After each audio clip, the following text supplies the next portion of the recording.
estonteante, deixando-o surpreso, pois não sabia se caia num abismo ou num poço. Quando a queda parou, Supramati deu-se conta de que estava numa ampla sala circular, fracamente iluminada por lâmpadas vermelhas. Mal ele se levantou da poltrona e esta voou celeremente de volta para cima. Ele não deu importância ao fato e examinou o ambiente. No meio da sala havia somente um sofá, uma poltrona e uma mesa sobre a qual estava colocada uma grande bacia de prata com sangue. Nas paredes, em 12 nichos apareciam estátuas de demônios em poses indecorosas, enquanto que nos suportes queimavam ervas, exalando um odor cáustico e pesado que provocava um frenesi erótico.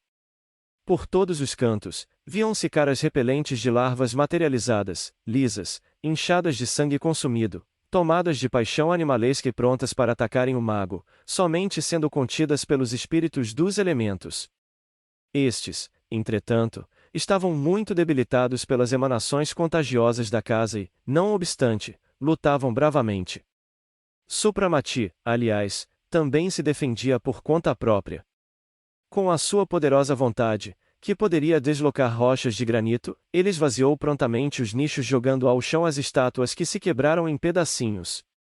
Em seguida, da sua mão levantada surgiram labaredas de fogo que eliminaram o sangue na bacia e apagaram as trípodes com as ervas. Por fim, uma chuva de faíscas caiu sobre as larvas, fazendo-as gritar e gemer, e derreteu-as rapidamente. O sangue consumido saía de suas entranhas num vapor vermelho de cheiro nauseabundo. Finalmente, elas desapareceram, como se houvessem entrado na parede, e, por alguns minutos, o subterrâneo ficou em completo silêncio. Mas Supramati sabia que isso era somente uma pequena trégua. Uma porta oculta na parede abriu-se silenciosamente e surgiu Isque, a última tentação do mago. Estava nua e somente a exuberante juba de cabelos negros cobria-a como um manto.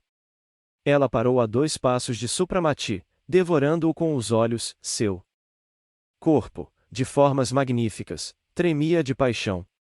Infeliz, o que você quer de mim?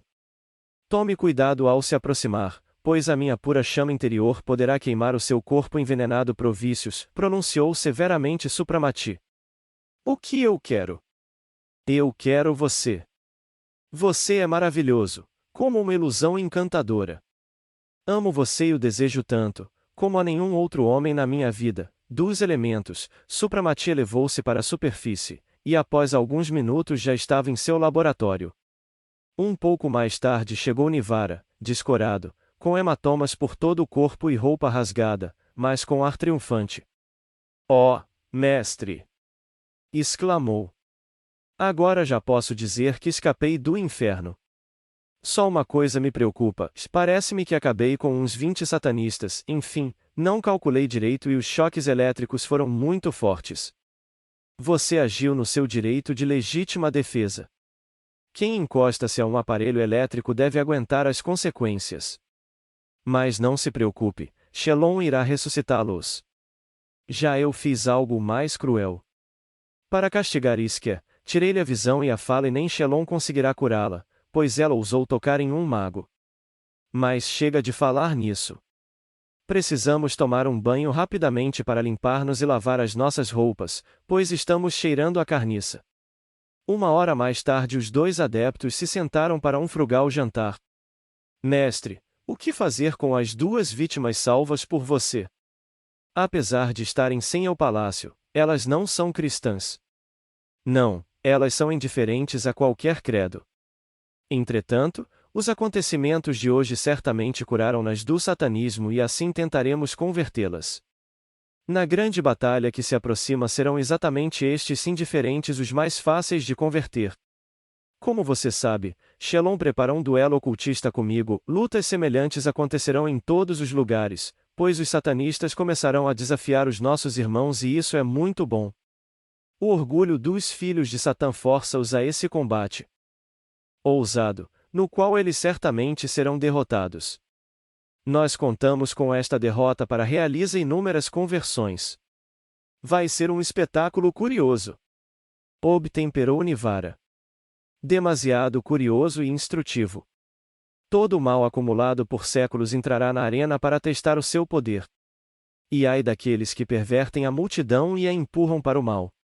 Eles estarão todos reunidos aqui e o seu primeiro castigo será o aniquilamento total do seu orgulho diante do poder do Criador e a revelação de toda a fraqueza do seu suposto poder. Cegos. Eles imaginam que todo o interesse do universo está concentrado nesta partícula que vagueia entre bilhões de partículas semelhantes e gigantes planetários deste infinito, onde todos saúdam a glória e a sabedoria do Criador. Se eles pudessem perceber toda a sua insignificância e como são extremamente ridículas as suas tempestades numa gota d'água, então eles se sentiriam envergonhados e com pena de si próprios. Quem conduz os cegos à morte com suas ações é sempre algum dos grandiosos e famigerados sacrílegos e apóstatas de Deus, que numa raiva impotente lhe declara guerra e desfaz das suas leis. E este apóstata, cheio de orgulho, pretendendo ser mais sábio do que Deus e invejando a glória de Cristo, será que ele, em algum momento, esteve em condições de opor-se às leis cósmicas? Poderia ele parar uma tempestade ou afastar a morte? E quando este rebelde, vencido pelo terrível e desconhecido poder, for colocado no leito da morte, seus lábios que pronunciaram tantas palavras sacrílegas se calarem por ordem divina, e seu corpo for nada mais do que um pedaço de carne destinada à decomposição, aí então todos perceberão como era fraco, insignificante e lastimável tudo aquilo que eles consideravam grandioso. Capítulo 14. Assim que Shelon e Supramati deixaram o salão, o banquete tomou rapidamente um novo rumo. Os sacerdotes satânicos entraram, trazendo um grupo de homens, mulheres e crianças amarradas. Sob gritos histéricos da turba enfurecida, os prisioneiros foram arrastados até a estátua de Satanás, localizada no fundo do salão, e sangrados, recolhendo-se o seu sangue em enormes bacias metálicas. Quando Shelon retornou ao salão, sentando-se no trono, os sacerdotes satânicos principiaram a recitar encantamentos mágicos reunindo e materializando larvas de ambos os sexos para a orgia. Shelon, entretanto, não quis participar, pois há muito estava cansado de tudo que pudesse ser inventado pela mais desenfreada depravação. Com o olhar impiedoso e indiferente, ele observava as vítimas nos últimos estertores, vomitando maldições e ofensas. A dança infernal que se realizava diante dele também não o atraía. Ele somente se comprazia em esvaziar as taças de sangue servidas, sem conseguir matar a sede que o atormentava. De repente, aconteceu algo inesperado. Um terrível trovão estremeceu o palácio, o suporte da estátua rachou e o ídolo caiu no chão com estrondo, esmagando os que estavam parados a seus pés. No mesmo instante, uma luz cegante brilhou como um raio e uma rajada de vento puro, corrente dos 4 elementos, passou pelo salão derrubando Shelon e os invocadores satânicos. Instantaneamente, todas as tochas se apagaram e de todos os lugares se ouviram rugidos, gemidos e gritos de desespero. As larvas atacaram a multidão, pois seus invocadores perderam temporariamente o poder sobre os monstros que conjuraram das trevas. Shelon foi o primeiro a sair da estupefação. Levantou-se celeremente, espumando de ódio, recitou poderosíssimos encantamentos mágicos, e com seu poder incontestável, acudiram demônios a seu chamado e reacenderam o fogo.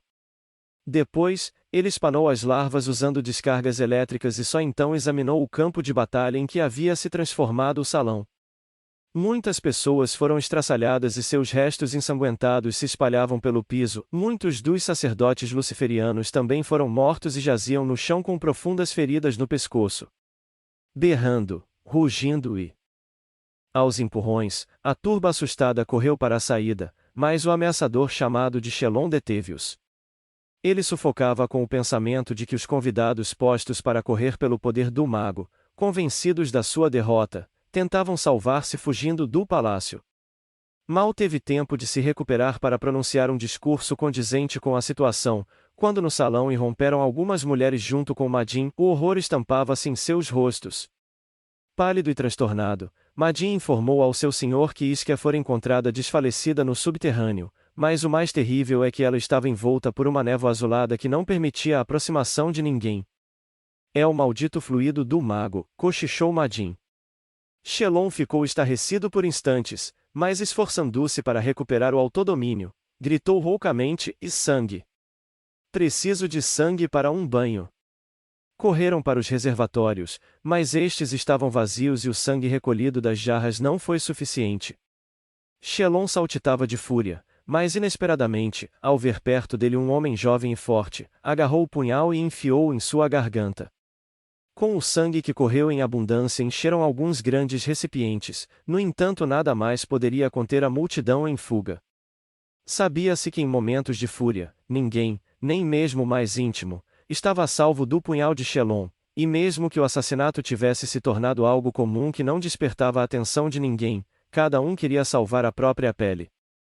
Shelon não de importância ao rápido desaparecimento de seus convidados.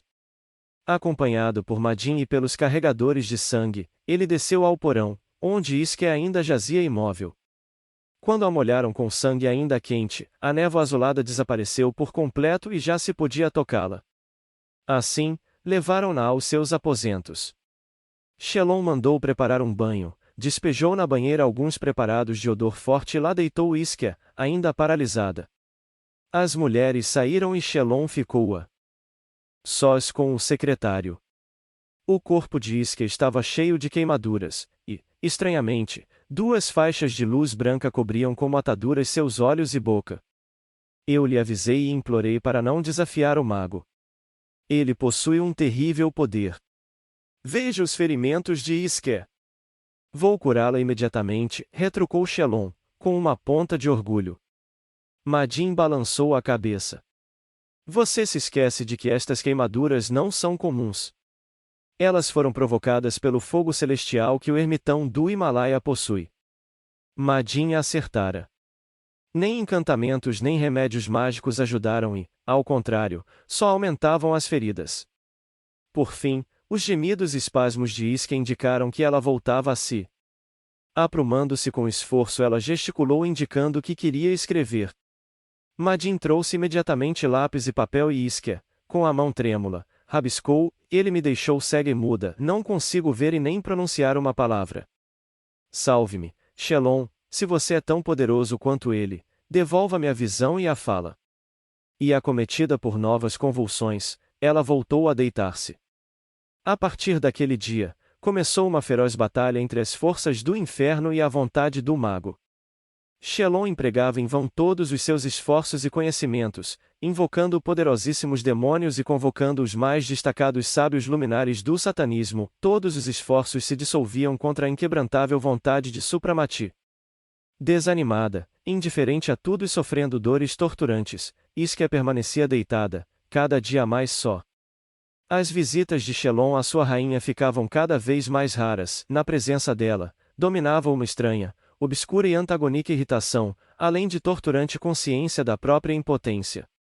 E como Iske não podia mais participar das festividades, sua beleza murchou, o seu corpo perdeu a flexibilidade e seu aposento, no silêncio mortal do quarto vazio, iluminado somente por uma lamparina vermelha diante da estátua de Satanás, a alma de Iske passava por todas as fases de fúria impotente, indignação e desespero, e ela começava a duvidar do poder absoluto de Shelon. O Toutro fechou os seus impudicos olhos e calou os lábios blasfemos e nem o próprio Satanás conseguiu abri-los. Certa vez, pareceu-lhe ver que ao longe se agitava uma nuvem luminescente envolvendo a cabeça de Supramati, olhando-a com severidade e tristeza. Ele castigou-a cruelmente e, mesmo assim, a sua lembrança perseguia-a e aos poucos, em algum lugar do mais profundo do seu ser, algo começou a acordar, agitando-se como um passarinho contra as grades de sua gaiola. Quiçá fosse a herança do céu, aquela indestrutível e divina realidade com a qual é criada a alma, e que cansada das trevas anseia por liberdade e luz, anseia por algo que é terrível e desconhecido para a criminosa criatura que passou toda essa sua vida mergulhada na imundície moral. Uma vez, à noite, quando Iske meditava sobre a própria vida passada em crimes e embriagada pela devassidão, sentiu pela primeira vez uma repugnância por este passado e, imediatamente, a escuridão que a envolvia iluminou-se por uma suave e azulada luz e neste fundo cegante delineou-se nítido o belo rosto do mago. Seu olhar luminoso parecia cair sobre ela como um cálido e perfumado orvalho, aliviando a torturante dor. Admirando este quadro, a paciente distraiu-se e, quando a visão desapareceu, duas lágrimas quentes correram pelo magro rosto de Iske. Neste instante, pareceu-lhe que diante dela postou-se o demônio, cuja estátua enfeitava seus aposentos, e cujos olhos vigiavam a sua alma condenada. Agora, estes olhos vermelhos olhavam-na furiosa e maldosamente, mas, ei que estranho! Ela não sentia medo algum. A visão desapareceu após um cascalhar infernal do demônio derrotado. Na medida em que Iskia mergulhava cada vez mais fundo no seu mundo interior, ficavam menos suportáveis até as raras visitas de Shelon. Certa vez, quando serviram sangue fresco, ela rejeitou-o dizendo que este estava com gosto ruim e cheirava podre, em troca pediu leite e frutas. As mulheres que a serviam, estupefatas e raivosas, queixaram-se a Shelon sobre as manhãs dela, afirmando que o sangue servido era fresco, de criança recém-abatida. E que para elas era muito desagradável entrar nos aposentos da paciente, pois, depois do que aconteceu, lá frequentemente havia um insuportável odor de flores ou de perfume que provocava náuseas. Shelon ouviu taciturno este relato e cerrou os punhos. Em resposta, ordenou secamente que, se ela não queria sangue, que lhe dessem frutas e água. Mas, a partir deste dia, ele praticamente deixou de visitar a paciente e as antigas amigas abandonaram-na completamente. Não raro, por dias inteiros, não lhe davam comida e muitas vezes ela passa sede, mas Iskia nada exigia e a ausência da sua corte satânica causava-lhe um indescritível bem-estar. Iskia absorvia com calor crescente o silêncio e a meditação, explorando o seu ser interior. Ela se questionava e não encontrava as respostas que tanto queria obter. Por vezes, parecia-lhe ouvir uma doce e harmoniosa música inaudita, ou sentia um suave e revivificador aroma. Nestes momentos Iskia se sentia triste e preocupada, todo o seu ser ansiava por algo que não entendia, mas que queria cada vez mais, e que lhe parecia um abrigo, um tranquilo e pacífico porto seguro. Certa noite, quando novamente lhe afluíram tais pensamentos, ela teve a impressão de ter visto brilhar uma luz ofuscante e a pouca distância dela apareceu Supramati, como se fosse real. Em sua mão levantada fulgia aquele símbolo contra o qual tão ferozmente lutavam seus irmãos luciferianos, a cruz resplandecente. Ao vê-lo, Iskia sentiu uma terrível dor, pareceu-lhe que seu corpo ardia e tudo nela estava se rompendo em pedaços.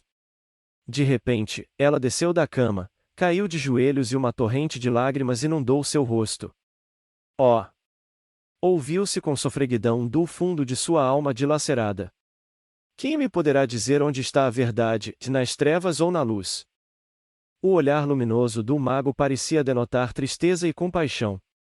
Volte para a luz com a qual você foi concebida, faísca divina e sopro do Criador. Junto ao Pai Celestial aguarda-a somente a misericórdia e o perdão. Bata na porta sempre aberta do arrependimento e os puros servos do Criador se aproximarão de você, e irão tirá-la da imundície. Irão limpá-la da desonra e substituirão os seus andrajos por alvas vestimentas. Iskia ouvia encantada esta harmoniosa e indescritivelmente serena voz, seu som pareceu envolver-lhe o sofrido corpo com um bafejar vivificador. Entre mentes, à sua volta, começava uma verdadeira tempestade. De todos os lugares surgiam seres repugnantes, monstros, semi-humanos, semi-animais, com a boca coberta por uma fétida espuma. No ar ouviam-se rugidos, assobios e toda a turba cercaram Iskia, ameaçando-a e pronta a atacá-la, mas sendo contida por uma força invisível. Ela parecia nada ver nem ouvir, toda a sua alma aconchegou-se à cruz que o mago lhe estendeu. De repente, a porta se abriu ruidosamente e Shelon irrompeu no quarto como um furacão. Ele estava positivamente terrível, com o rosto distorcido e deformado pela ferocidade, espumando pela boca, os olhos injetados de sangue e rugindo feito animal. Ah! A desprezível renegada! Você resolveu adorar aqui o ermitão do Himalaia, adorar aquele a quem deve amaldiçoar e pisotear. Sua infeliz e imprestável! E nem pense fugir de mim. Por sua traição e blasfêmia contra Lúcifer, pagará com a vida. Ele sacou rapidamente o punhal, derrubou-a e feriu-a no peito. Em seguida, levantando Iskia com a leveza de uma pena, ele levou-a até a janela, abriu-a e jogou Iskia para fora, rindo diabolicamente e gritando, e isto é para você. Esfrie na rua com os ossos quebrados e seja a primeira mártir do miserável hindu. Mas, estranhamente, uma corrente de vento apanhou Iskia no ar, sustentou-a e deitou-a no chão a certa distância do palácio. O sangue corria torrencialmente da ferida. Mas Iskia ainda estava viva, teve forças até para levantar e tenar andar as apalpadelas. Dando alguns passos cambaleantes, ela apalpou uma parede e encostou-se na mesma. Maldito filho de Satanás! Vou abandoná-lo e começarei a adorar aquele a quem você odeia e insulta, dizia ela por dentro. Sentindo-se novamente fraca, ela ajoelhou-se de sua sofrida alma e rompeu uma fervorosa prece ao Eterno. Deus, Todo-Poderoso, cujo nome eu maldizia e cujas leis profanava, perdoe meus pecados. E você, Jesus, Filho Celestial de Deus, compadeça-se de mim e me salve com a força da sua cruz. As lágrimas caiam em torrentes pelo rosto e, de repente, alguém pegou na sua mão, ajudou-a a levantar-se e sustentou-a com cuidado. Isquia pensou que estava morrendo. A ferida ardia em brasa e as forças a abandonavam, ela enfraquecida, mas não perdia a consciência. Um braço forte sustentava-a e praticamente a carregava, levando-a rapidamente para algum lugar. Ela sentia que subia degraus e finalmente entraram num quarto cheio de um aroma vivificador. Seu guia parou e ouviu-se uma voz melódica que ela reconheceu imediatamente, mesmo tendo-a ouvido uma única vez. Você quer renegar todas as suas ilusões, cortar ligações com o inferno, purificar a alma com prece de arrependimento e adorar a cruz, símbolo da eternidade e salvação? Isquia fez um esforço para responder, mas neste instante sentiu a sua língua destravar-se e exclamou alegremente: Sim, eu quero! Eu quero! Ela estendeu as mãos, e sentindo um apoio, encostou a cabeça. De repente, uma torrente de fogo passou por ela e abrindo bem os olhos ela entendeu que a sua visão tinha voltado. Ela estava parada aos pés de um grande crucifixo, e ao seu lado estava Supramati olhando-a feliz. Cumprimento-a, filha querida, disse ele, pondo a mão sobre sua cabeça abaixada, pois você conseguiu de volta a sua alma. Você adorou a Deus, seu Criador, e a seu Filho Divino. A partir deste instante o Espírito Santo vai abençoar o seu caminho. Mais uma vez cumprimento-a, filha pródiga, com a volta ao lar paterno. E nós estamos imensamente felizes. Lá fora, gemia, uivava e rugia em impotente fúria a matilha infernal que sofreu um grave revés. O poder do mago arrancou do meio do seu rebanho a sua rainha, principal sacerdotisa de Satanás, provando ao que se autodenomina Rei do Inferno que ele não é invencível. Do pequeno grupo que estava no fundo da sala, aproximaram-se Nivar e uma jovem mulher de incomparável beleza, que trazia numa bandeja de ouro vestimentas brancas. Era Edith, esposa de Dakir. Ela segurou amigavelmente Isquia pela mão e com o auxílio de Nivar a levou a uma sala contígua, uma capela no centro da qual havia um grande reservatório, construído ao nível do chão. Junto com outra mulher da comunidade, Edith conduziu Isquia para um quarto anexo onde lavaram o sangue que a cobria, mas que já tinha estancado, e vestiram-na com uma camisola branca. Em seguida, levaram Isquia de volta à capela, onde Edith e Nivar a ajudaram a entrar na piscina. Somos os seus padrinhos, disse Edith. E agora, ajoelhe-se dentro da água para que sejam recitados os encantamentos sagrados e cortados seus laços com o inferno. Então se aproximou Supramati, e com uma taça de ouro derramou água por 3 vezes sobre a cabeça de Isquia. Depois estendeu as mãos e recitou palavras místicas que a introduziam na comunidade dos cristãos. Em seguida acrescentou: E eu tiro de você seu nome anterior, que servia de símbolo da desonra, a batizo com o puro e santo nome de Maria. Use-o com dignidade. Mas a força pura, que descera sobre Isquia, foi demasiada para o sofrido corpo da mulher, recém-arrancada da própria cratera do inferno, e ela caiu desacordada. Nivar segurou-a e a levou para o quarto, onde Edith e outra irmã da comunidade cuidaram dela e untaram seu corpo com uma pomada que quase imediatamente reduziu as marcas de queimaduras e fechou o ferimento no peito. Pentearam seus bastos cabelos em tranças, e quando Isquia voltou a si, vestiram-na com uma roupa branca trazida por Edith e levaram-na à capela onde Supramati orava fervorosamente. Isquia ficou de joelhos diante do altar, e o mago, subindo os degraus, pegou a taça de ouro enfeitada por uma cruz e levou-a aos lábios da nova convertida. Tome e purifique-se com o sangue divino do Filho de Deus. Você experimentou do seu poder e misericórdia. Ele salvou a sua alma com um milagre e a partir deste momento recebe você no grupo de seus fiéis. Em seguida ele pegou no altar um pequeno crucifixo pendurado numa corrente e colocou-o no pescoço dela. Esta é a sua proteção contra os demônios que pretenderem atacá-la. Ela a fez levantar-se e beijou-a na testa. Edith e Nivara repetiram o seu gesto e juntos passaram para a sala contígua, onde estava reunido um grupo de homens e mulheres que a receberam como uma nova irmã. Isque ou Maria, como iriam chamá-la daí por diante, cumpria tudo obedientemente, mas a terrível comoção pela qual passará ainda a fazia tremer. Por momentos, seus pensamentos atrapalharam-se e o triste olhar fixava-se em Supramati com expressão de medo e amor. Ele percebeu isso, tomou-a pela mão e colocou-a na mão de Edith. Aceite a sua irmã espiritual, eu a faço responsável por ela, vigie-a e proteja-a dos inimigos que podem atacá-la. Esteja certo, irmão, eu a apoiarei. Irei velá-la e orar junto dela como uma mãe com seu recém-nascido. Mas agora ela precisa descansar, a irmã Maria está cansada física e espiritualmente. No acampamento satânico o desaparecimento de Isque causou espanto, e todos estavam convencidos de que Shelon a havia matado, mas ignoravam como e por quê. Ao saberem do ocorrido pro Shelon e seus favoritos, foram tomados de uma indescritível fúria. Eles não somente haviam sofrido uma terrível derrota, como haviam perdido uma das principais partidárias, a rainha do Sabbat, que era difícil de substituir. No começo, Shelon tentou trazer a fugitiva de volta, ele ardia de sede de vingança e só imaginava novas torturas como punição para a fugitiva.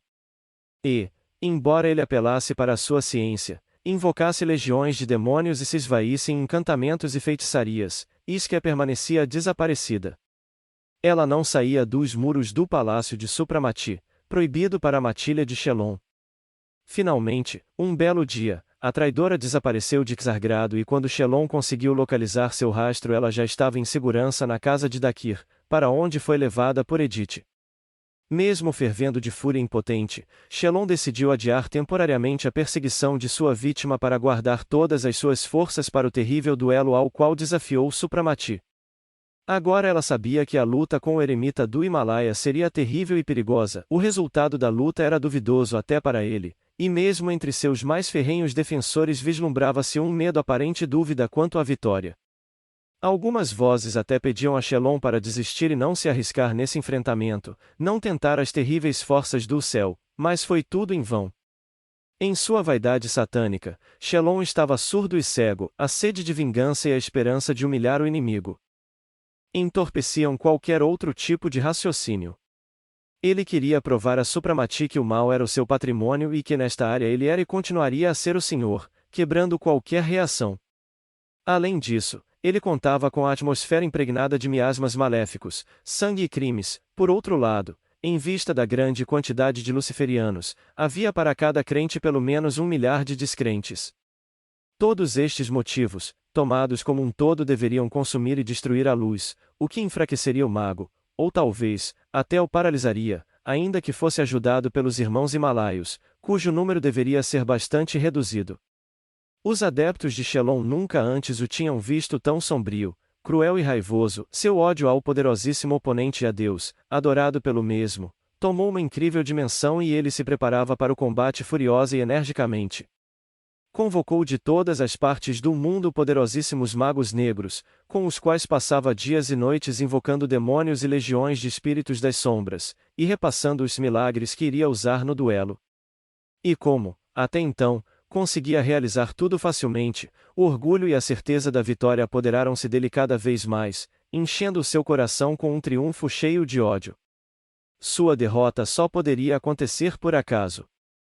Por mais blasfêmias que ele proferisse, por mais crimes que cometesse e mergulhasse triunfalmente em quaisquer obscenidades, a terra não o engoliu, o vento não o varreu, a água não o afogou e o fogo do céu não o devorou. Positivamente, a divindade permanecia muda. Ele, Shelon Exodot, era e continuaria sendo o Senhor invulnerável desta terra condenada e os povos cairiam a seus pés, adorando-o como a um Deus benfeitor, esbanjando bens.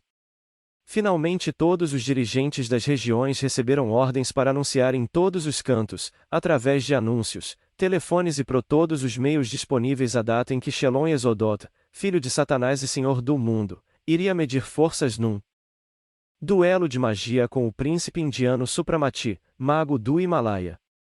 Para este estranho torneio foram convidados cidadãos de todos os países, para que eles próprios pudessem constatar que o poder do inferno é igual e até superior ao poder celestial. Os cientistas e os indiferentes foram especialmente convidados para este espetáculo, cujo programa era extremamente atraente e oferecia aos dois oponentes todas as possibilidades de mostrar seus poderes. Shelon propunha-se transformar pedras e areia em ouro, que depois seriam distribuídos aos presentes. Ao seu comando deveriam crescer, florescer e cobrir-se de frutos diversas árvores. Ele ressuscitaria mortos, e, por último, obrigaria o mago a adorar Lúcifer e a oferecer-lhe sacrifícios. Como arena para este original espetáculo foi escolhido um grande campo fora da cidade, onde caberiam facilmente mais de 200.000 pessoas. Foram construídas enormes arquibancadas, camarotes para autoridades e pessoas famosas, cientistas, dirigentes regionais, e, principalmente, 2 grandes camarotes para os adversários e seus amigos. Ao lado foram construídos gigantescos buffets para servir carne, frutas, doces e bebidas. O interesse do público foi enorme, e como os lugares eram distribuídos gratuitamente, faltaram muitos ingressos e lugares, acrescentaram-se onde fosse possível mais lugares e o número de interessados crescia cada vez mais. É evidente que todos queriam estar presentes num espetáculo tão peculiar, um esporte especial tipo fim do mundo, quando na arena iria medir foras o céu e o inferno. Supramati simplesmente aceitou o desafio, sem anunciar qualquer tipo de programação. Ele se preparava em silêncio e em prece para este momento difícil, não quanto ao seu poder de fogo, mas pelo ambiente infectado onde deveria agir. Nivara estava excitadíssimo, não porque tivesse qualquer dúvida sobre a vitória do mestre. O que o irritava e o deixava indignado era a situação atual, que tornou possível tal torneio e desafio a Deus. Certa noite, alguns dias antes do grande evento, o mago jantava com seus discípulos, bebericando vinho, olhou sorrindo para o rosto sombrio de Nivara, tão entretido em seus pensamentos que não percebia o que se passava ao seu redor. Você parece uma nuvem de tempestade. O que o preocupa, meu amigo? Perguntou o mago amavelmente. Ah! Mestre, eu me pergunto se a turba ímpia tem alguma razão quando afirma que não existe nada, já que o céu permanece silencioso, não importando o quão indignas forem as ofensas dirigidas a ele. Por que o poderoso exército celestial não se apresenta em defesa de seus altares e da verdade? Por que permitiram a destruição da terra, em vez de interceder e parar no seu início a sarabanda dos negadores de Deus, que pregam contra quaisquer leis da moral, contra qualquer sentimento de ideais e anunciando, por exemplo, que a verdadeira benfeitoria é não reagir ao mal, ou que a propriedade é roubo e mais uma centena de idênticos paradoxos absurdos, prejudiciais e até criminosos? E nós também vamos nos apresentar na arena para provar o nosso poder, enquanto o mundo está morrendo. Supramati aprumou-se e observou severamente: meu amigo, o nosso Senhor e Criador deu-nos a chave que abre a porta do céu, e ninguém tem culpa se os homens não querem pegá-la nem entender a lei divina. Nada é dado sem luta, nós vemos isso em cada ser, mesmo nos mais minúsculos micro-organismos, em todos os lugares enfrentam-se 2 princípios. Jesus disse claramente: o reino do céu é tomado à força e os esforços utilizados têm a sua admiração. Ele também dizia: pedi, e dar-se-vos-á, batei e abrir-se-vos-á. E explicava que a fé remove montanhas. A culpa do abandono da igreja e do enfraquecimento da fé recai sobre aqueles que, tendo sido iniciados aos serviços de Deus, deveriam estoicamente defender o altar, evitando a sua profanação. Eles, que executavam os grandes sacramentos e eram intermediários entre os homens e o céu, tinham a obrigação de, por meio de fervorosas preces, invocar o poder celestial, exigir auxílio superior, atrair para si os crentes e numa jubilosa prece conjunta, pedir a ajuda das forças invisíveis para defender os santuários. Existem muitas evidências de que tais preces são ouvidas. Eu já não falo de Moisés, que invocou o fogo celestial sobre os ímpios e o fogo obedeceu à sua vontade. Ele era iniciado dos templos egípcios, cuja ciência colossal ainda não foi desvendada. Mas até simples mortais conseguiram idênticos resultados durante as epidemias e inundações. Certa vez, uma avalanche de lava recuou diante de uma procissão que levava a imagem da Virgem Santíssima. O medo da morte provocou na multidão aquela poderosa lufada de fé que deu vida à prece coletiva e acionou as forças cósmicas. Milhares de curas milagrosas, em todos os tempos, foram a consequência deste mesmo motivo, assim como os apelos dos condenados inocentes, exigindo que os seus inimigos e perseguidores fossem levados para o julgamento divino. O apaixonado apelo à divindade é ouvido e o céu responde, é como o palito de fósforo que, uma vez esfregado na caixinha, provoca o fogo. Quando no início do século XX começou a difundir-se, feito uma loucura contagiosa, a revolução e o anarquismo, derrubando a conjuntura social, a moralidade, suicídios, sacrilégios e outros fenômenos psicopatológicos de massa, ficou claro a todos que quisessem ver que havia algo de anormal, e que aquelas pessoas estavam tomadas pelas forças malignas que pululam no espaço. Os remédios conhecidos e testados estavam à mão, preces conjuntas, procissões, pregações, e neste caso não me refiro a conversa fiada ou altercações escolásticas, mas àquela palavra fervorosa e convicta que eletriza a multidão, invoca o fogo sagrado e cria os mártires e os heróis. Você sabe, Nivara, que a camada atmosférica mais baixa que cerca a Terra é povoada pelos que retornaram à dimensão invisível como espíritos, cujos crimes e maldades os impedem de subir ao nível superior devido a seu corpo astral pesado como chumbo, cheio de excreções carnais. Não é por acaso que na prece ao Senhor, deixada por Cristo, está dito, e livrai-nos do mal. Todos estes espíritos maus estão tentando invadir o mundo e quanto maior o número deles a entrar no planeta, tanto mais se ampliará o venenoso contágio. Estas hordas selvagens enchem o ar e destroem tudo sem o caminho para a satisfação dos seus instintos animais e a procura de alimento. Eles se alimentam de sangue e dos vapores densos, pesados e mal cheirosos da devassidão, alcoolismo e todos os prazeres animais. Como se fossem venenosos vibriões, os vapores destes monstros do mundo invisível enchem o ar e os homens os respiram, sujeitando-se a uma epidemia fluídica. A fé, a prece, a misericórdia e as boas ações são a guarda celestial que protege o mundo terreno da invasão dos inimigos do mundo invisível. A lei é única. Da mesma maneira que a desinfecção material é feita com luz, sol e aromas próprios, também o contágio é prevenido com limpeza e boa alimentação. E é exatamente assim que a prece e a fé, fontes de luz e calor, purificam a atmosfera espiritual, e a saudável alimentação espiritual guarda a pureza da alma do contágio moral. Por este motivo, a ciência sobre a alma sempre foi desprezada e perseguida, e enlamearam-na e cobriram-na de risos. Entretanto, esta ciência renegada jamais fez mal a alguém, pelo contrário, muito ensinou aos homens, iluminando a escuridão que os cercava e armando os vivos contra os perigosos e imperceptíveis inimigos, revelando a existência destas criaturas, que preferiam que jamais alguém soubesse de sua existência para poderem se locupletar, sem obstáculos, da humanidade cega e ignorante. Esta grande e pura ciência que estuda o mundo invisível é uma terrível arma contra os espíritos do mal e já salvou uma infinidade de almas de suas garras traiçoeiras.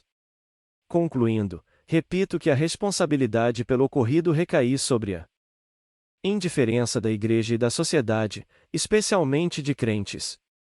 A união faz a força, mas esta força não foi acionada e a invasão dos espíritos das trevas não foi rechaçada. Os homens não sabem e nem querem compreender a alavanca de poder colossal que vem a ser, para o mundo astral, o reflexo do fluido puro de uma fervorosa prece ou de um arroubo de vontade. E o incêndio que esse fluido provoca, queimando com o fogo purificador horríveis miasmas, inúmeras larvas, seres infames invisíveis, bacilos venenosos e muito lixo astral. O ar fica mais saudável e as pessoas readquirem a razão. Se nos hospícios, junto com as duchas, fossem utilizados encantamentos e introduzidas música sacra, séria e elevada, instituídas preces ininterruptas e aplicação de água benta ou magnetizada, os resultados seriam surpreendentes. Mesmo agora se poderia reunir a pobre humanidade para um único ímpeto ao céu e este responderia: pode ser que conseguíssemos salvar o planeta por algumas centenas de milhares de anos. Mas não. Os homens não farão isto e cumprir-se-á o destino da infeliz terra, concluiu Supramati, suspirando. Algumas horas mais tarde chegaram Dakir, Narayana e Niebo para assistirem ao combate de seu amigo com Shelon. Ficou decidido que os 3 dias que restavam para aquele terrível duelo, eles passariam no laboratório, orando e guardando forças para a luta que seria o prelúdio dos futuros acontecimentos trágicos do fim do mundo. Capítulo 15. A animação na cidade crescia e o afluxo de curiosos era tanto que, quando já não havia mais lugares em terra, foi decidido utilizar o espaço aéreo, com naves pairando sobre a arena, proporcionando boa visão aos passageiros. Este espetáculo, excepcional pelo gênero e ainda inédito, prometia dar enorme satisfação e já ocorriam apostas nas quais a maioria, obviamente, apostava na vitória de Shelon.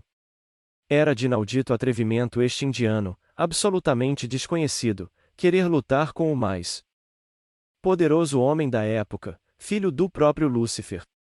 Estava claro que o príncipe Supramati era um jovem muito bonito, imensamente rico e excêntrico ao ridículo. Entretanto, era idiotice supor que ele pudesse competir com uma pessoa tão extraordinária como Shelon e Exodot. Finalmente chegou o dia decisivo e a própria natureza parecia colaborar. O tempo estava excelente e há muito tempo não se via o sol tão brilhante e o azul do céu tão maravilhoso. O grande círculo que serviria de arena para a competição fora dividido ao meio por uma linha vermelha e os camarotes dos oponentes ficavam um em oposição ao outro. Shelon e Exodot foi o primeiro a chegar, carregado no trono por famosíssimos magos negros e acompanhados por numerosa corte que lotou o camarote. Ao ocupar o seu lugar de destaque, ele lançou o olhar triunfante e orgulhoso sobre a incontável multidão. Pela primeira vez ele usava em público seu traje cerimonial de grandes invocações. Vestia uma malha negra e uma túnica curta feita de um material cinzento, com laivos metálicos, que, à distância, parecia feita de aço.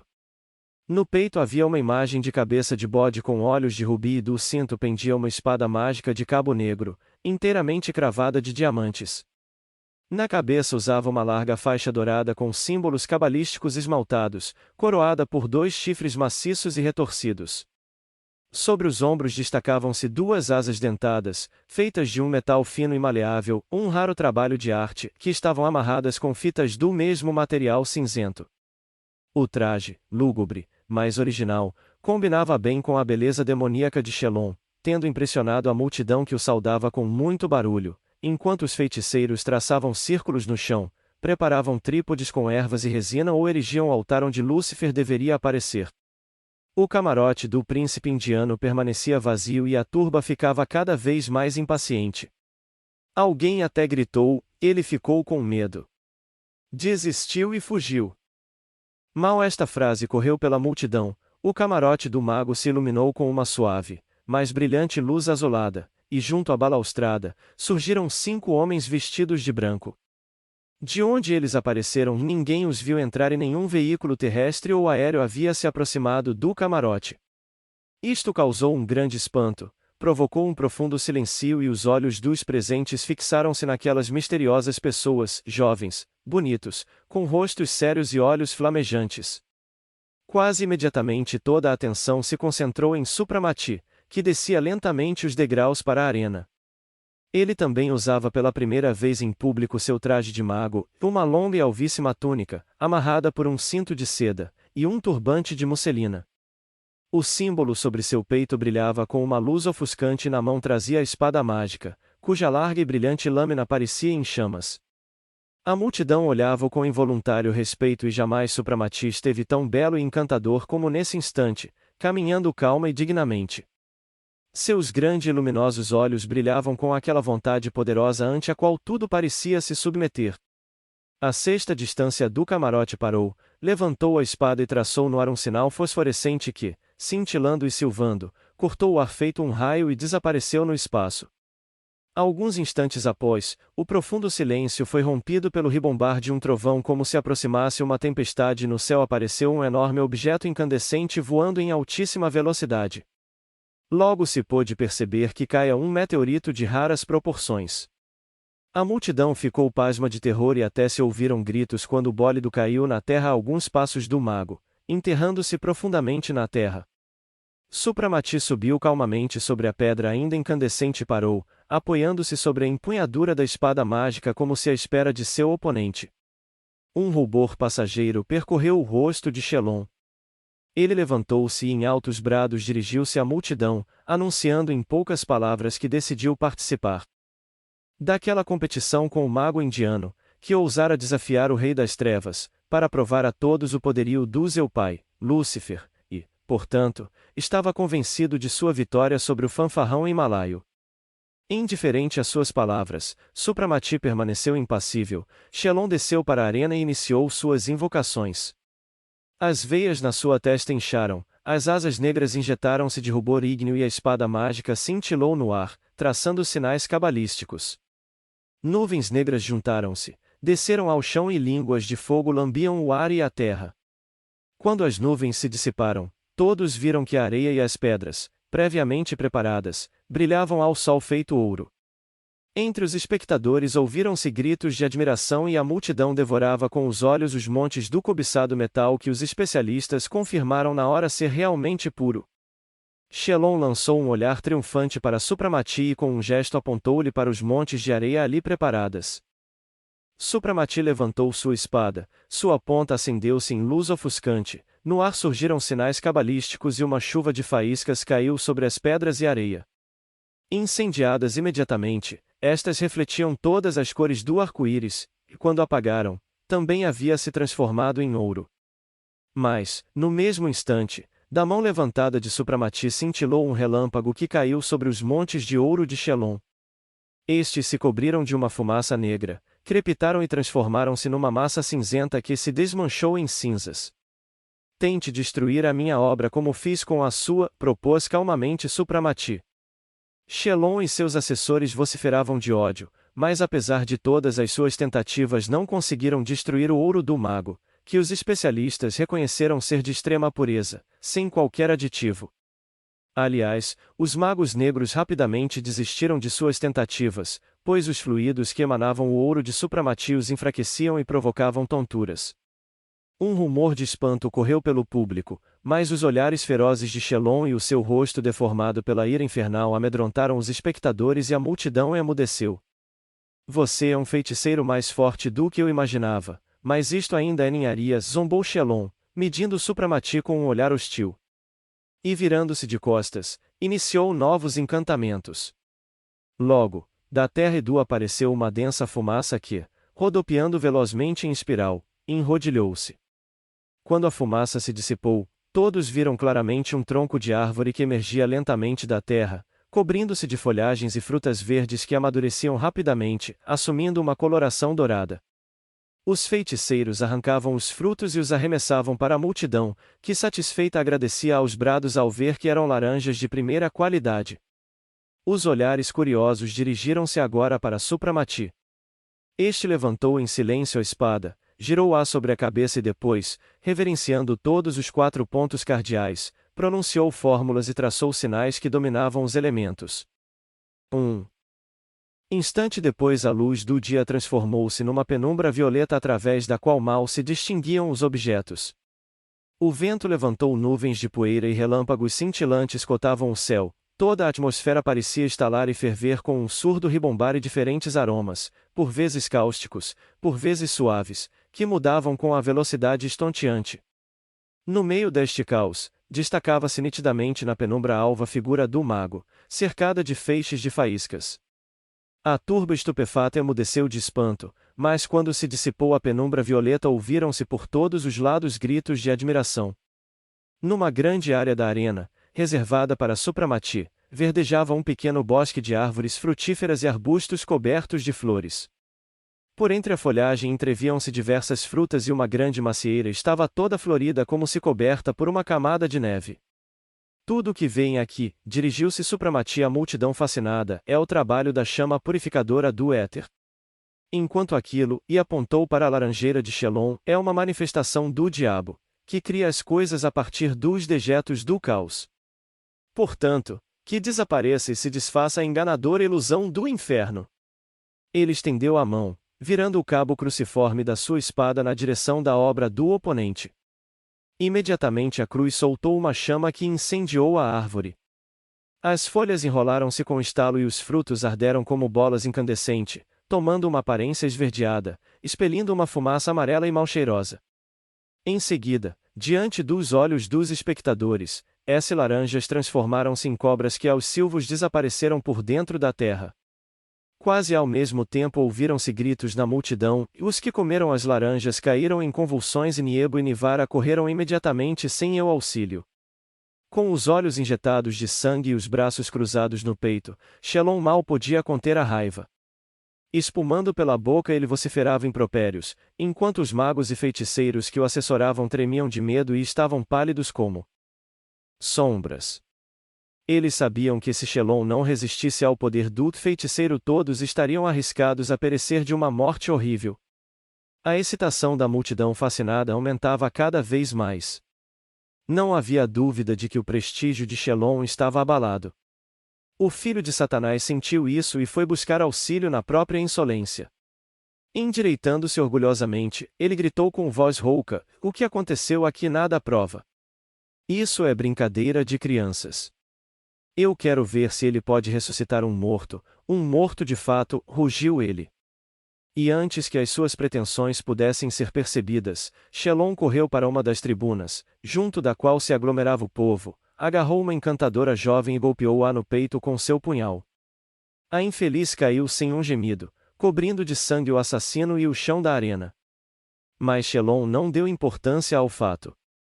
Ele levantou o corpo e o jogou sobre o tapete negro com símbolos cabalísticos, que havia sido rapidamente estendido por um dos feiticeiros. A seguir, arrancou a roupa do cadáver expondo o corpo nu à multidão estupefata, porém em geral habituada a espetáculos sangrentos e às crueldades arbitrárias de seu senhor.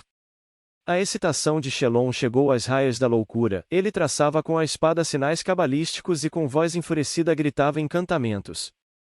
Seus auxiliares, sombrios e nitidamente deprimidos, cobriram neste ínterim o peito da morta com um tecido vermelho, queimando sobre ele ervas resinosas que expeliam densa fumaça cáustica, com tanta profusão que incomodava a todos, visto ter se espalhado por toda a arena. A multidão começou a ficar terrivelmente perturbada, pois os aromas difundidos pelos feiticeiros provocavam insanidade erótica. E enquanto Shelon, totalmente enlouquecido, realizava sobre o defunto uma pérfida profanação, a multidão em volta certamente começaria uma orgia coletiva se os magos não tivessem agido rapidamente derramando no chão alguns frascos de essências, cujo poderoso aroma absorveu o odor tóxico dos feiticeiros, restituindo desta maneira certa calma. Quando os espectadores recuperam totalmente a consciência, a ponto de conseguirem ver o espetáculo, acabaram vendo algo estranho e horrível. O corpo da jovem assassinada mexeu-se. Ergue-se e lançou para a multidão em volta um olhar selvagem. Depois, pondo-se de pé com incrível leveza, a jovem correu até Shelon, caiu de joelhos e beijando suas mãos, exclamou num apaixonado ímpeto de agradecimento: "Senhor da vida e da morte, eu lhe sou grata por ter me devolvido a vida." Triunfante, Shelon mostrou-a ao povo. Parte dos espectadores ovacionaram-no, mas muitos permaneceram em preocupado silêncio. Shelon não tomou conhecimento disso e disse com desprezo: "Tragam ao indiano qualquer carniça para que ele possa mostrar o seu poder." "Não me é necessário", respondeu Supramati em voz clara e sonora. E com a ponta da sua espada traçou no ar um círculo que voou e cercou a ressuscitada. "Eu quero provar ao povo aqui reunido que a vida que você deu a este corpo é fictícia. Você não devolveu a alma desta infeliz, mas introduziu em seu corpo uma daquelas ignóbeis criaturas do mundo invisível que são dominadas pela sua ciência das trevas. E quanto a você, infeliz verme, animado somente com sangue e putricência, saia deste corpo que não lhe pertence." A ponta da espada de Supramati expeliu uma chama que com a velocidade do pensamento voou em direção à mulher e bateu-lhe no peito, exatamente no mesmo lugar do ferimento. Ouviu-se um lúgubre e dilacerante grito, a mulher caiu como se atingida por um raio e diante da multidão estupefata aconteceu algo terrível e asqueroso. Da boca aberta do corpo saiu uma espécie de serpente, cuja cabeça, com olhos injetados de sangue, tinha algo de humano. Mal a asquerosa criatura saiu de dentro de sua vítima, ela atacou Shelon e instantaneamente se enrolou nele tentando sufocá-lo. Fosse Shelon um simples mortal, seus ossos teriam estalado imediatamente. Agora ele lutava contra um monstro que ele mesmo invocara das profundezas das trevas, com a ajuda do poderoso feiticeiro Nadim, conseguiu dominá-lo. O corpo flexível da criatura enfraqueceu, caindo por terra, morto ou desfalecido. Enquanto se desenrolava esta cena, muitos dos feiticeiros rolavam no chão em convulsões. O corpo da falecida tomou novamente a aparência de cadáver. Erguido por uma força invisível, ele foi transportado para o outro lado da linha vermelha e depositado no chão a alguns passos de Supramati. Imediatamente aproximaram-se Niebo e Nivara e derramaram 2 taças de um líquido prateado e faiscante sobre o corpo, ainda coberto por uma espumosa e pegajosa massa negra fétida. O líquido imediatamente começou a crepitar e chiar como água jogada sobre ferro em brasa, depois subiu um denso vapor que envolveu o cadáver por 1 minuto. Quando a nuvem esbranquiçada se dissipou, o corpo readquiriu a brancura original, os traços do rosto adquiriram uma serena beleza. A espuma que a manchava desapareceu completamente e somente uma mancha vermelha indicava o lugar da ferida mortal.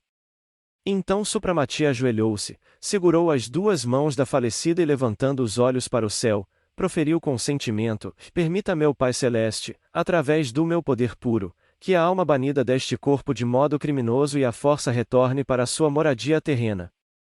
Senhor Jesus Cristo, apoie-me e me auxilie, fazendo seu servo digno de vencer o inferno. Ele inclinou-se sobre a falecida e disse imperiosamente: retorne, sopro divino, a esta nova vida, concedida novamente pelo Todo-Poderoso, e se consagre ao louvor do seu nome e suas leis. O corpo da jovem começou a tremer. Respirando profundamente, seus olhos se abriram e, como se despertasse de um longo sono, ela olhou em volta, misto de medo e estupefação. Nivara cobriu sua nudez com uma túnica branca de largas mangas e ajudou-a a levantar-se. Adore seu Deus e beije o sagrado símbolo da eternidade e salvação, disse Supramati estendendo-lhe o cabo cruciforme da sua espada, que ela beijou respeitosa e piedosamente. Agora, volte para os seus pais e diga-lhes que é preciso buscar a luz e não as trevas. Prove a sua gratidão ao Criador vivendo de acordo com as suas leis. Cambaleante, mas feliz, a jovem correu para seus pais. Estes, plenos de felicidade, correram para ela cobrindo-a de lágrimas e carinhos. Seria difícil descrever o que se passava na multidão. Os nervos das pessoas, debilitadas por depravação e anomalias, já não suportavam tantas emoções. O horripilante silêncio que permaneceu até aquele instante rompeu-se de repente. As pessoas gritavam, riam, rugiam, choravam e, oscilando entre o medo e a dúvida, perguntavam se era realmente possível que Shelon Esodot, o Senhor do mundo, fosse um demônio, enquanto que o mago hindu, que os impressionara com a sua beleza e poder, era um enviado daquele antigo deus há muito esquecido e renegado. Calma e impassivelmente Supramati subiu novamente sobre a sua pedra, e olhou para o pálido e perdido Shelon, que ofegante tentava recuperar-se após a terrível luta. Minutos depois ouviu-se a voz sonora do mago. Eu lhe proponho, Shelon Esodot, iniciar o derradeiro ato do nosso duelo. O sol já está se pondo e os espectadores, assim como nós, aguardam um desfecho. Eu não imaginava que você tinha tanta pressa em reverenciar Lúcifer e sua grandeza. Aguarde um pouco, enquanto eu faço os últimos preparativos, respondeu Shelon com um sorriso malévolo. E, virando-se, entrou no seu camarim e que tinha um quarto privativo. Supramati também aproveitou a pausa e, prevendo que esta seria bastante longa, subiu ao camarote para descansar conversando com os amigos. Nos fundos da parte da arena reservada a Shelon havia ruínas de uma antiga igreja destruída por satanistas, suas paredes desmoronadas e a torre do sino formavam uma grande escarpa. Os espectadores tinham ficado intrigados com o fato de aquelas ruínas não terem sido retiradas. Mas foi naquele lugar que erigiram um altar para Lúcifer, um bloco cúbico de mármore negro, rebaixado e maciço, sob o qual se elevava o que restou da abóbada da igreja. Aos poucos nuvens cinza-avermelhadas cobriram o céu e um vento forte levantou a areia da arena e agitou o verde do bosque criado pro Supramati. A escuridão aumentou rapidamente e ao longe ouviram trovões se aproximando. Sob a abóbada das ruínas cintilaram rubras línguas de fogo e, por fim, um brilho purpúreo e agourento iluminou a arena e as ruínas. Em alguns locais, em grandes bacias de bronze foi aceso alcatrão, cuja luz enfumaçada deu ao cenário um ar fantástico e arcaico. De repente ouviram-se berros, uivos e por detrás das pedras começaram a sair como sombras, hienas, tigres, leopardos e outros animais selvagens. De pelo em riste e olhos brilhando de ódio, eles se postaram em semicírculo diante da rocha negra, rugindo baixinho e agitando nervosamente as caudas. Vendo isso, Supramati levantou-se, ocupou novamente seu lugar no aerólito e desta vez foi seguido por 4 amigos que ficaram perto dele. Logo apareceu Shelon e Exodota acompanhado de 12 feiticeiros. Ele estava nu e trazia consigo, em vez da espada, um forcado em brasa. Os chifres sobre sua testa também pareciam estar em brasa. Enfileirando-se em ambos os lados junto à rocha negra, os 12 feiticeiros caíram de bruços. Shelon permaneceu de pé diante da pedra onde deveria aparecer o seu terrível senhor, traçando com o tridente sinais cabalísticos e entoando uma estranha canção de notas agudas e dilacerantes. Aos poucos o canto mudou para um tempestuoso recitativo no qual ele relatava a Lúcifer todos os seus serviços realizados para o inferno, todos os crimes e sacrilégios, resumindo, todos o enorme trabalho executado pelos servidores das trevas objetivando o fim da humanidade. O desencaminhamento foi um sucesso, pois a humanidade foi subtraída da fé e de qualquer apoio moral, atada às próprias paixões e caída aos pés de Lúcifer, e agora ele, Shelon Exodot, seu fiel servo, exigia a recompensa. Com palavras sacrílegas, cheias de ódio, ele insistia que Lúcifer aparecesse e destruísse o hindu atrevido que ousara competir com ele e contar bravatas. Cada vez mais concentrado, espumando pela boca, ele insistia que Lúcifer o vingasse e destruísse o inimigo, mandando a terra engoli-lo e o fogo queimá-lo, privando-o antes do poder para depois ao quebrá-lo e prostrá-lo a seus pés. Um forte trovão explodiu como resposta a este terrível chamado, a terra tremeu e as ruínas iluminaram-se como um clarão. Sob a abóbada acenderam-se fogos multicolores, e de repente, sobre a rocha apareceu uma titânica e horrível figura. Sobre o fundo sanguíneo ígneo delineava-se claramente a típica cabeça de agourenta beleza, cujo rosto possuía a marca de todos os crimes, paixões e sofrimentos espirituais. As enormes asas dentadas elevavam-se dos ombros, e em cima da testa, os chifres retorcidos, símbolo da besta fera. Ajoelhe-se, maldito hindu, verme desprezível. Ajoelhe-se e reverencie o nosso e seu Senhor, pois o seu poder não poderá afetá-lo, rugiu Shelon. O espírito das trevas soltava redemoinhos de fumaça que o vento levava em direção ao mago. Supramati, ao sentir o contato com os fluidos nocivos, empalideceu, ficando da cor da própria túnica, mas nos seus olhos ardia como sempre a poderosa vontade e a sua voz ecoou serena e confiante: tenho um só Senhor a quem reverencio, e Deus. E uma única arma, e a minha fé e o símbolo da salvação, abençoado com o sangue do Filho de Deus. E sacando de dentro da roupa a cruz dos magos, que emitia torrentes de luz ofuscante, ele correu em direção ao poderoso demônio, atravessando corajosamente a linha de demarcação. Enquanto ele falava, Dakira e Narayana desembainharam as suas espadas e Niebo e Nivara empunhavam seus bastões mágicos apoiando o seu amigo com toda a força dos seus poderes. Supramati, como se levado pelo vento, aproximou-se rapidamente do altar satânico e atacou o ameaçador, com a cruz levantada sobre a cabeça. Para trás, demônio negativo, artífice do mal e desgraças. Desapareça, retorne ao abismo do qual saiu para a perdição da humanidade. Eu os conjuro e firo com esta arma de luz. Trovejou a voz do mago, atacando corajosamente o espírito maligno. De repente, o rosto do demônio empalideceu, um forte abalo fez a terra tremer e, no lugar onde se elevava o altar ímpio, a terra abriu-se formando uma grande rachadura, profunda como um precipício, tragando Lúcifer. Supramati parou, deu um suspiro de alívio e com a cruz resplandecente traçou sobre ao abismo um sinal de redenção. Imediatamente, sobre o lugar do demônio destronado, brilhou no ar uma cruz luminosa de enormes proporções que iluminou com sua luz suave e azulada os mais longínquos arredores. Shelon e seus asseclas estavam estupefatos, pois tudo se passou com rapidez incrível. E quando brilhou a cruz fulgurante, os magos negros começaram a gritar e uivar, alguns caíram mortos e os outros fugiram. Shelon, apanhado por um forte vento, foi jogado para longe da arena, local de sua terrível derrota.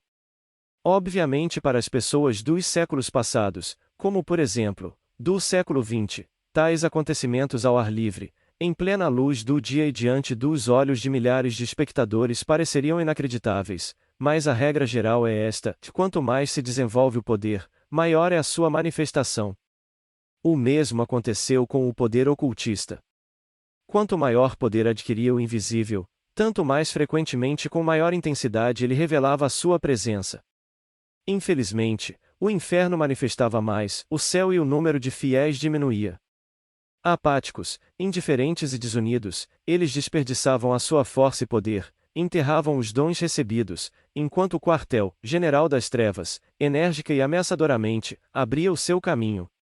O que aconteceu ao público foi indescritível. A multidão, estarrecida e quieta, assistiu ao aparecimento e desaparecimento do demônio. Entretanto, a visão da cruz teve o efeito da queda de um raio. Uns começaram a correr feito loucos, outros, profundamente abalados, olhavam para aquele símbolo tão profanado e há muito tempo esquecido, outrora adorado por seus ancestrais. Neste instante se ouviram no ar sons harmoniosos abafando a gritaria geral e agindo como um lenitivo aos nervos excitados dos presentes, mantendo-os nos lugares. Quando a estranha música acabou, Supramati começou a falar: e aproximem-se, filhos de Deus, e adorem ao seu Criador. Arrependam-se e retornem à fé esquecida. Vocês, cegados pelo encantamento dos espíritos das trevas, insultaram a divindade. E o que ganharam com tantas maldades e sacrilégios? Vocês quebraram o equilíbrio das forças cósmicas que destruirão o planeta. Eu sou um missionário dos últimos dias e lhes digo, e a hora do juízo, anunciada pelos profetas, está mais próxima do que imaginam. E vocês, junto com a sua terra, estão condenados à morte da qual o inferno não poderá salvá-los. Aproveitem este curtíssimo adiamento, arrependam-se e purifiquem-se para escapar do terrível castigo. Reabram os templos vazios, estes centros de oração e força coletiva, reergam o altar do Senhor, cantem os cantos sagrados, cujos sons afastarão as forças impuras. Exorcizem os demônios que se apoderaram de suas almas, destruíram e macularam seus corpos. Tudo morre e se transforma em sopro divino do Criador. Salvem, pois, esta fagulha celestial para que a mesma se eleve para a luz e não caia no abismo das trevas. Quando Supramati se calou, uma inusitada agitação tomou conta de parte dos espectadores, e enquanto os devassos satanistas fugiam, sofrendo de dores dilacerantes espumando pela boca, uma multidão de pessoas humildes, com alegria e lágrimas nos olhos de denotando medo supersticioso, aproximou-se e prostrou-se diante da cruz resplandecente, o adorado símbolo de outrora, sagrado talismã de seus ancestrais. Naqueles antigos tempos a felicidade em viver era maior, na terra ainda existia a fé. Quando o símbolo da salvação recebia o recém-nascido, purificava e separava-o dos inimigos invisíveis ou ficava sobre o túmulo, guardando o falecido dos ataques das criaturas impuras. E eis que esse símbolo, por tanto tempo perseguido, reergue-se diante deles, puro, resplandecente, visível para todos, e misericordiosamente chama para si a infeliz humanidade que, renegando Deus, entregou-se ao poder das forças obscuras e foi atada pelas mãos e pés.